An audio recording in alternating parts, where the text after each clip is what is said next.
কুষ্টিয়া চলছে কৃষি পণ্য প্রদর্শনী মেলা ও পিঠা উৎসব। এ নিয়ে আলোচনাতে যুক্ত হচ্ছেন সহকর্মী নাহিদ হাসান তিতাস। তিতাস, লোক সমাগম কেমন দেখতে পাচ্ছেন? এই মেলার উদ্দেশ্য কি রয়েছে?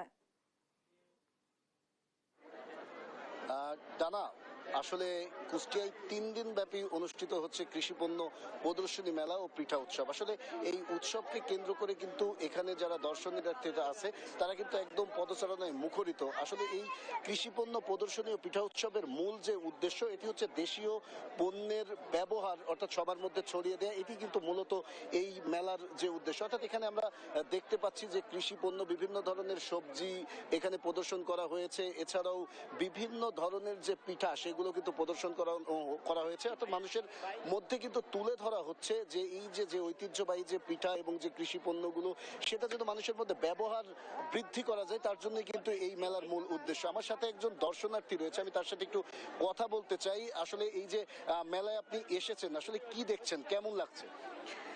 আমার বাসা কুষ্টিয়া, আমি কুষ্টিয়া থেকে এখানে মেলা দেখতে আসছি। আর আমাদের যে গ্রাম বাংলার যে ঐতিহ্য পিঠা উৎসব, তারপরে হচ্ছে এখানে যে কৃষি কলেজটা আছে, এগুলো আসলে আমাদের কুমারখালীর একটা ঐতিহ্য বহন করে। আর এটা খুবই ভালো লাগছে। প্রতি বছরই এখানে হচ্ছে পিঠা উৎসব হয়, আশা করি ইন ফিউচারেও হবে। জনাব আলাউদ্দিন আহমেদ স্যারের উদ্যোগে এই জিনিসটা হয় এবং আমরা খুব এক্সাইটেড থাকি যে কখন হবে পিঠা উৎসবটা।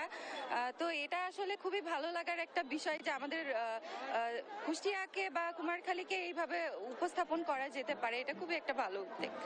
ধন্যবাদ। আসলে যেমনটি শুনছিলেন, আসলে এই যে কুষ্টিয়ায় মূলত এই যে কৃষি পণ্য প্রদর্শনী ও পিঠা উৎসব অনুষ্ঠিত হচ্ছে, আসলে এই অনুষ্ঠানটার মূল উদ্দেশ্য যে দেশের যে ঐতিহ্যবাহী যে পিঠাগুলা এবং কৃষি পণ্যের যে ব্যবহার বৃদ্ধি, মানুষের মধ্যে যে দেশি পণ্যের যে ব্যবহার বৃদ্ধি, এই উদ্দেশ্যে কিন্তু এই যে কৃষি পণ্য প্রদর্শনী মেলা অনুষ্ঠিত হচ্ছে। এখানে মোট প্রায় 60টির মতো স্টল রয়েছে, যে প্রতিটি স্টলেই কিন্তু বাহারি পিঠা প্রদর্শন করা হয়েছে এবং বাংলাদেশের যে ঐতিহ্যবাহী যে সবজি বলেন, কৃষি পণ্য বলেন, এবং যে এগুলো প্রদর্শন করা হয়েছে এবং মানুষের মধ্যে ছড়িয়ে দেওয়া হচ্ছে। এই ছিল কুষ্টিয়া থেকে কৃষি পণ্য প্রদর্শনী ও পিঠা উৎসব নিয়ে আমার কাছে সর্বশেষ খবর। ডানা। তিতাস, ধন্যবাদ আপনাকে। কুষ্টিয়া থেকে